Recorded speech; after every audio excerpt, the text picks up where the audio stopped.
The US's advanced NMESIS anti-ship missile system will be deployed to the Philippines from next month, following an announcement from US Defense Secretary Pete Hegseth.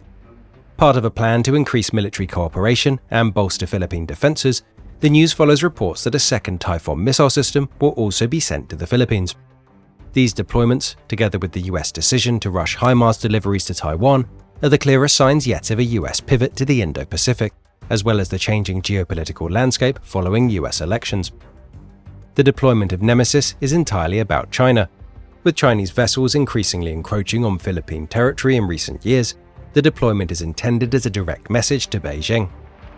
NMESIS, or the Navy Marine Expeditionary Ship Interdiction System, is a cutting-edge land-based anti-ship missile system. Mobile, unmanned, and capable of firing at vessels 100 miles away, the deployment fulfills part of the US promise to deploy additional advanced military capabilities to the Philippines. The decision is made firmly with an eye on Chinese expansion, part of increasing US military positioning in the region and a direct counter to Beijing's ambitions in the South China Sea.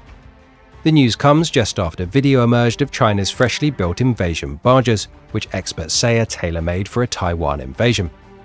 This may suggest the timing of this announcement may in part be to reassure allies and warn off Beijing. These deployments in particular illustrate the US's renewed commitment to Indo-Pacific security and the Philippines, with the announcements coming during the US Defense Secretary's visit to Manila and leading into drills between the US, Japanese, and Philippine navies. Speaking at a joint conference, Hegseth said, "The United States has been fighting shoulder to shoulder with the Philippines since World War II. Our partnership not only continues today, but we are doubling down on that partnership, and our ironclad alliance has never been stronger." The decision to send 2 further advanced missile systems to the Philippines suggests these are more than just words. This is illustrated in particular by reports a second Typhon missile system will also be heading to the Philippines, even after Beijing's anger at the deployment of the first.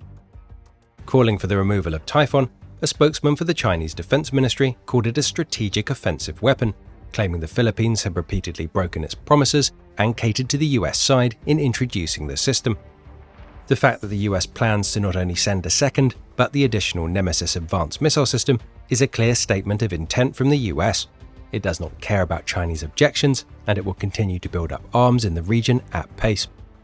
It also strikes a sharp contrast to a few months ago, when there were suggestions the US might remove its first Typhon system following objections from Beijing. This is a reflection of the new US administration's hardline approach to China. In addition to the new missile systems and $500 million to modernize the Philippine military, the US will also be sending highly capable unarmed surface vehicles and is planning bilateral training and defense industrial cooperation.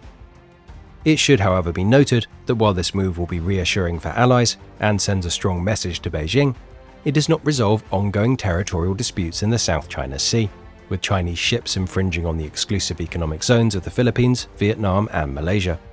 This will remain a major potential flashpoint going forward, and the US response to any further altercations at sea will be the first major test of this new US policy.